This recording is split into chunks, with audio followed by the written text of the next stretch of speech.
کی بڑی فضیلت ہے اور پہلی صف میں اور کبھی بھی صفوں کو پور کرنے کی کوشش کریں. بساوت کے آپ کے مساجد میں چلے گئے تو صفوں میں جگہ رہے گی. ہم یہ کوشش کرتے ہیں کہ پیچھے اگر رہیں گے تو آسانی سے نماز ہوتے پہنچ چلے جا سکتے ہیں. ایک صحابی فرماتے ہیں کہ نبی کریم صلی اللہ علیہ وسلم ایک مرتبہ سب کو ایسے دیکھے کہ ہاتھ سینوں پہ لگائے تو سب کے جگہ ہوتے اور کانھوں پہ لگائے کہ سب برابر ہیں. پھر فرمایا حضور صلی اللہ علیہ وسلم ایک حدیث میں فرمائے کہ پہلی صف کی سیدھی جانب کی بڑی فضیلت ہے. پھر فرمایا ایک جگہ حضور صلی اللہ علیہ وسلم سیدھی جانب جب حضور صلی اللہ علیہ وسلم نے فرمایا کہ زیادہ فضیلت ہے تو صحابہ نے سیدھی طرف سیدھی جانب کی بیٹھنے کی کوشش فکر کرتے تھے. پھر فرمایا ایک مرتبہ حضور صلی اللہ علیہ وسلم بائیں جانب جگہ جو خالی اس کو پر کرنے والے کو اللہ کے رحمت کے فرشتے اس کے لیے دعائیں کرتے ہیں. تو ہم ادھر بھی جو ہے جگہ کو پر رکھیں, ادھر بھی جگہ کو پر رکھیں. اور حضور نبی کریم صلی اللہ علیہ وسلم نے فرمایا کہ اللہ تبارک و تعالیٰ کو سب سے محبوب قدم وہ ہے. اللہ تبارک و تعالیٰ اس قدم کو بہت پسند کرتے ہیں جو صفوں کو پر کرنے میں اٹھایا جاتا ہے. حدیث کے الفاظ ہے, اس کا مفہوم یہ ہے کہ اللہ تبارک و تعالیٰ کو وہ قدم پسند ہے جیسے جگہ خالی ہے, اب جگہ خالی کو پر کرنے کے لیے جو قدم آگے بڑھاتے ہیں اللہ تبارک و تعالیٰ کو وہ قدم بڑا پسند آتا ہے. تو ہم ہمیشہ اس کا اہتمام کرنے والے بنے اور اس کا اہتمام کرنے کی ہمیشہ کوشش کریں. اگر جگہ خالی نہیں ہے ہم آگے چھلانگ کرتے ہوئے نہ جائیں. مسجدوں میں بعض جگہوں پہ جگہ بہت زیادہ بھری ہوئی رہتی تو آگے جو ہے خالی اگر جگہ ہے تو لوگوں کے اوپر سے چھلانگ مارتے ہوئے لوگوں کے کانوں پہ سے اچھلتے ہوئے جاتے ہیں. تو یہ اس کے لیے منع فرمایا گیا. ہم حتی الامکان کی کوشش کریں کہ اگر پہلے مسجد میں آئے تو پہلی صف میں بیٹھنے کی فکر کوشش کریں. پہلی صف کی بڑی فضیلت ہے. اللہ تبارک و تعالیٰ ہمیں اس کا ہمیشہ اہتمام کرنے کی توفیق عطا فرمائے. میں قرآن پاک کی جو آیتیں پڑھا ہوں, جو آیتیں جس سورت کی میں پڑھا ہوں وہ سورت کا نام ہے سورہ بقرہ. سورہ بقرہ قرآن میں جو ترتیب پاس صورتیں ہیں 114, اس میں دوسرے نمبر پہ آتا ہے سورہ بقرہ. اور قرآن کی سب سے لمبی سورت ہے سورہ بقرہ, اس سے لمبی سورت نہیں ہے. قرآن کے اندر سب سے لمبی سورت ہے. اور جس سورت کی میں آیتیں پڑھا ہوں وہ آیت 152 اور 153 آیت نمبر جو ہے 152 ہے اور 153 ہے. ہم بھی کبھی غور کریں قرآن کو. یہ بولنے کا مقصد یہ ہے کہ ہماری تعلیم کو بتانا مقصد نہیں ہے ہم بھی پڑھے لکھے ہیں, ہم بھی جو ہے اتنے تحفظ کرے ہوئے قرآن کو نہیں. اس کا بتانے کا مقصد یہ ہے کہ ہم بھی قرآن کو تحفظ کریں, ہم کو بھی شوق پیدا ہو کہ قرآن کو پڑھنے کا, ہم کو بھی شوق پیدا ہو, ہم بھی قرآن کو پڑھیں. حدیث میں آتا ہے, علماء کرام بتاتے ہیں کہ قرآن افضل العبادتی تلاوت القرآن. حدیث میں آیا جس کا مفہوم ہے قرآن کی تلاوت بہترین عبادت ہے, بہترین عبادت ہے. حضور صلی اللہ علیہ وسلم نے فرمایا کہ ایک حرف پہ 10 نیکی ہے, ایک حرف پہ 10 نیکی. ہم اس کا اندازہ نہیں کر سکتے کہ قرآن کے اندر ہم جب پڑھیں گے اخلاص کے ساتھ کتنے نیکیاں ہم کو ملنے والی ہے. ایک حرف پہ 10 نیکی, تو ہم اندازہ کریں کہ ہم کو کتنے نیکیاں ملنے والی ہے. اس بات کا بھی اندازہ غور کر لیں کہ ایک نیکی کی قدر و منزلت کا معاملہ ہم کو یہاں پتہ نہیں چلے گا دنیا کے اندر, کیونکہ ہر کنٹری کی, ہر ملک کی ایک کرنسی ہے, ہر ملک کی ایک ویلیو ہے پیسے کی, اور ہر کنٹری کے اندر ایک کرنسی چلائی جاتی تو دوسری کنٹری کے اندر وہ کرنسی کو یوز استعمال نہیں کر سکتے. اسی آپ دکان پہ جا کے انڈین کرنسی جو ہے فورن کرنسی میں, فورن کنٹری میں جا کے آپ کہیں بھائی مجھے دودھ کا پیکٹ چاہیے, مجھے بسکٹ کا پیکٹ چاہیے, تو انہیں بولنا نہیں یہ کرنسی تو وہاں کی ہے, یہاں پہ کام آنے والی نہیں ہے. یہاں کی اگر کرنسی آپ کو, یہاں پہ اگر کوئی چیز خریدنا ہے تو یہاں کی آپ کو کرنسی, آپ یہاں کی آپ کو دینا پڑے گا تو ہم چیز دیں, ورنہ وہاں کی کرنسی تو وہیں لینا پڑے گا. تو ایسی ہے دنیا کی جو کرنسی ہے وہ آخرت میں چلنے والی نہیں ہے. دنیا کی جو روپیہ پیسہ ہے, سونا چاندی ہے, اگر ہم مریں گے ہم قبر کے اندر لے کے جائیں گے تو اس کا کوئی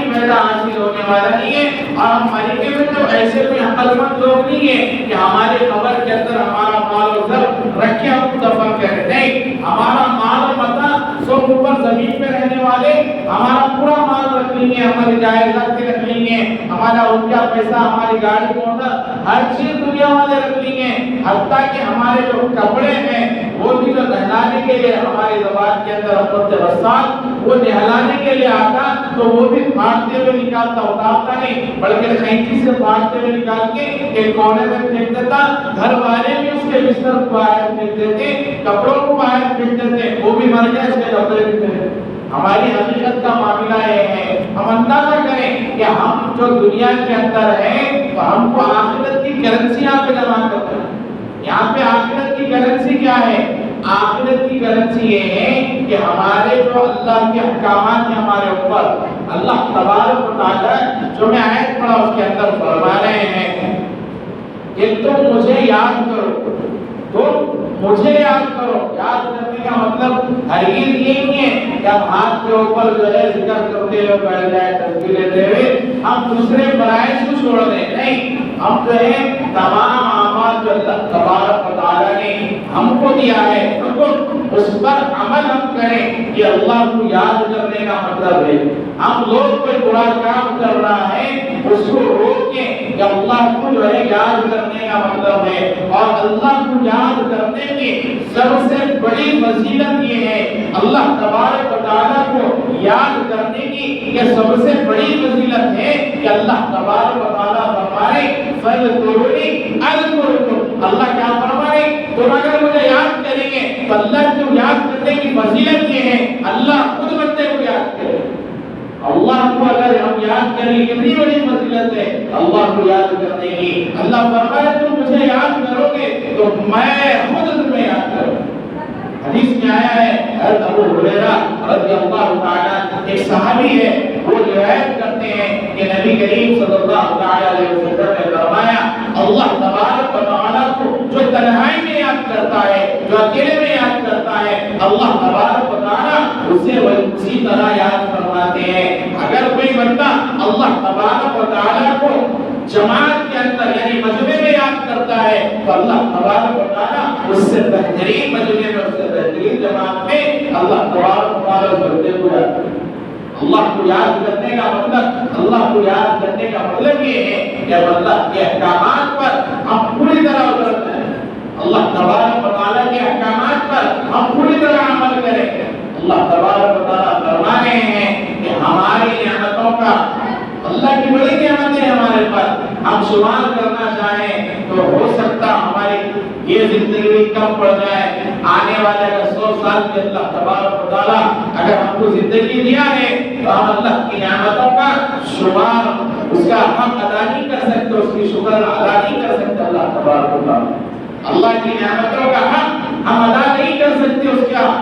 کیا نعمت اللہ تبارک و تعالیٰ نے ہم کو دیا ہے، ایسی ایسی نعمتیں اللہ تبارک و تعالیٰ نے ہم کو دیا ہے۔ اللہ تبارک و تعالیٰ اس سے پہلے آیت میں فرمایا کہ اللہ تبارک و تعالیٰ نے ایسی نعمتوں سے ہم کو سرفراز فرمایا، ہم کو اللہ تبارک و تعالیٰ نے ایسی نبی کی امت میں پیدا فرمایا، ہم اس کی نعمت کا شکر ادا کرنا چاہے تو نہیں کر سکتے۔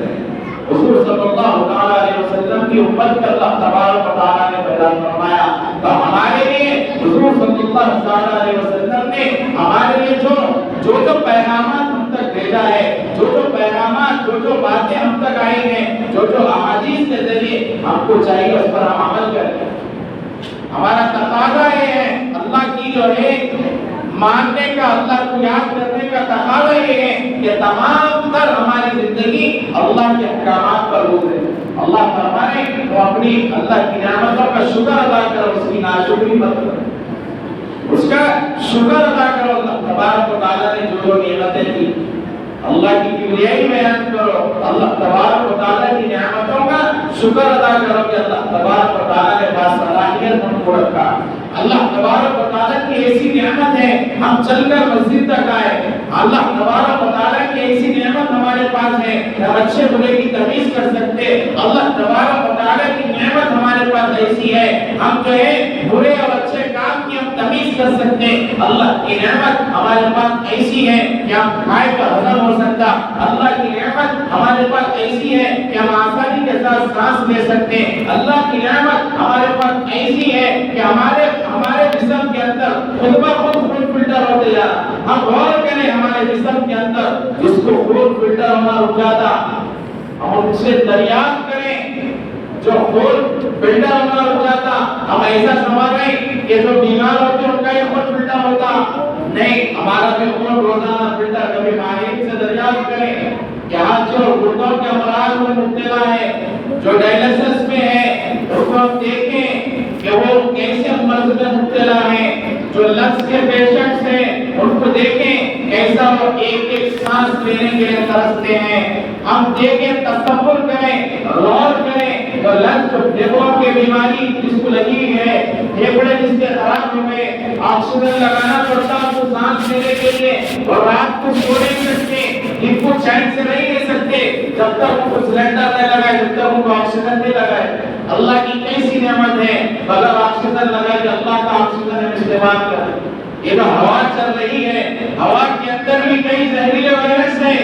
لیکن اللہ تبارک و تعالیٰ نے اس وائرس سے بچنے کے لیے ہم کو ایسی مخلوقات کو پیدا کرا کہ وہ وائرس کو مخلوق چوس لیتی اور اس زہر کا ہم کو اثر نہیں پڑتا۔ تو اللہ کی ایسی نعمتیں ہیں، ہم جس کا استعمال ہم کر رہے ہیں، تو ہمارا کام ہے کہ ہم اللہ کے احکامات پر مکمل عمل کریں، اللہ کے مکمل احکامات پر کوشش کریں کہ ہم عمل کریں۔ کیا اللہ کے احکامات ہیں؟ اللہ تبارک و تعالیٰ فرمائے، اے لوگو، آیت نمبر 153 سورہ بقرہ کی، اللہ تبارک و تعالیٰ فرمائے، اے لوگو جو ایمان لائے ہو، اے لوگو جو ایمان لائے ہو، نماز اور صبر سے اللہ کی مدد چاہو۔ ہم جو ہے ایک موقع آ رہا جمعہ کا، حتی الامکان ہم یہ کوشش کرتے ہیں کہ جمعہ کے دن ہی ہم کو مسجد جانا ہے اور جمعہ کی نماز ہی ہمارے اوپر فرض ہے، باقی کوئی نماز ہمارے اوپر فرض نہیں۔ حالانکہ ہمارے اوپر روزانہ 5 وقت کی نماز فرض ہے، روزانہ 5 وقت کی نماز ہمارے اوپر فرض ہے، اور نماز کا چھوڑنا یہ بہت بڑا گناہ ہے، بہت بڑا گناہ ہے۔ ہم اس کا اندازہ نہیں لگا سکتے کہ نماز ہم اتنی آسانی سے ہم چھوڑ دے رہے ہیں، نماز ہم اتنی آسانی سے چھوڑ دے رہے ہیں کہ ہمارے دل میں، ہمارے دماغ میں ذرہ برابر بھی اس کے بارے میں تکلیف نہیں ہوتی کہ ہم نے آج عصر کی نماز چھوڑ دی، ہم نے آج فجر کی نماز چھوڑ دی، ہم نے آج ظہر کی نماز چھوڑ دی۔ ایک وقت ایسا معاملہ آ جاتا کہ ہم مسجد کے سامنے سے چلے جاتے ہیں، اذان سنتے ہو مسجد کے سامنے سے گزر جاتے ہیں۔ ایک مرتبہ ایسا ہوتا کہ مسجد کے سامنے ہم نہیں چلے جاتے، بلکہ ہمارے ساتھ ہم جس سے دوستی کر لی ہے وہ ہم کو سمجھاتا، نہیں آگے جا کے نماز پڑھو، نہیں آگے فلاں مسجد میں ایک 15 منٹ زیادہ ہے وہاں پہ نماز پڑھیں گے، جس کو اللہ تبارک و تعالیٰ نے فرمایا وہ تمہارا کھلا دشمن ہے۔ ہم اس کو اللہ تبارک و تعالیٰ کی اس بات کو چھوڑ کر ہم جو ہے زبان سے نہیں کہتے تھے اللہ ہم تیری نافرمانی کرتے ہیں، اے اللہ ہم تیری بات نہیں مانتے، اے اللہ ہم تیری بات نہیں مانیں گے، ہم زبان سے نہیں کہتے، بلکہ ہم ہمارا عمل ایسا کر کے بتا دیتے کہ ہم اللہ کو بولتے ہیں ہمارے عمل کے ذریعے، اے اللہ ہم تیری بات نہیں۔ ہم جو ہے مسجد کے سامنے سے چلے جانے کا مطلب کیا ہے؟ اللہ تبارک و تعالیٰ ہمارے نماز ہم کو پڑھنا ہے، نماز قائم کرو کا ذکر قرآن کے اندر کئی جگہوں پہ آیا ہے، ہم نماز جو ہے چھوڑ کر مسجد کے سامنے سے چلے جائیں۔ نماز ایک ایسی عظیم عبادت ہے، ایسی عظیم عبادت ہے جس کو چھوڑ کے مسجد کے سامنے سے چلے جائیں۔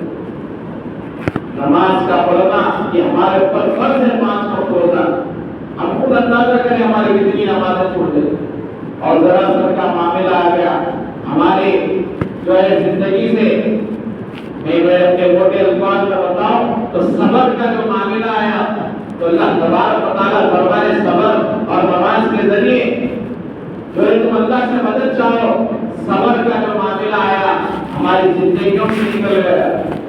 ہماری لڑائی جھگڑے ہماری جو ہے زندگی کے اندر، ہمارے معاشرے کے اندر عام ہو گیا۔ آپ دیکھیں شہر کے حالات معاملہ ہے، ذرا سر کا کوئی مسئلہ آ گیا، معاملہ آ گیا، کوئی صبر اور تحمل سے کام نہیں لے رہے، کوئی اگر گھومتا ہوا چلا جا رہا، کوئی گھومتے ہوئے دیکھ رہا، ذرا گھوم رہا تو اس کو اس سے زیادہ گھوم رہے، کوئی ذرا کچھ بول دیا، صبر نہیں کر رہے، لڑائی جھگڑا کر رہے، لڑائی جھگڑا کرنا یہ حدیث میں آیا، بہت لڑائی جھگڑا کرنا اور جو ہے یہ لڑنا جھگڑنا اس حدیث میں منع فرمایا گیا، یہ منافقین کی علامتوں میں سے ایک علامت ہے، تو فوراً جو ہے لڑائی جھگڑا ان میں 6-5 لوگوں کو جو ہے 5 لوگوں کو مار دیا جا رہا، قتل غارت کے لیے، کیوں؟ ہم جو ہے دین سے دور، ہمارے اندر نبی کریم صلی اللہ علیہ وسلم کی تعلیمات ختم ہوتی چلی گئی، ہم جو ہے دین کو سیکھیں، دین کو سیکھنا اور سکھانا یہ بھی بہت بڑا عمل ہے، ہماری زندگیوں کے اندر ہم صبر ہماری زندگیوں کے اندر لائیں، اور اللہ تبارک و تعالیٰ کیا فرمانے، جو صبر کرتا ہے، جو صبر کرتا ہے ہر معاملے کا بدلہ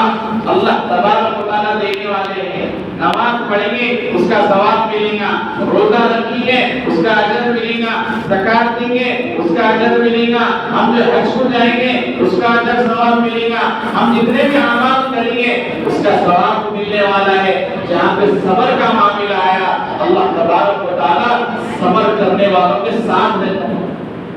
صبر کا معاملہ ہے، ہم صبر لڑائی جھگڑا ہمارے معاشرے کے اندر عام ہونا چلا جا، ہمارے بچوں کو غور کریں کہ ہمارے بچے کہاں اٹھ رہے ہیں، کہاں بیٹھ رہے ہیں، ہم دیکھیں کہ ہمارے بچے اچھے دوستوں میں ہے نہیں ہیں، اپنے سب ماں باپ کو اپنی اولاد اچھی دکھتی لیکن اس کو تحقیق بھی کریں کہ میرے بچے کا دوستانہ کس کے ساتھ ہے،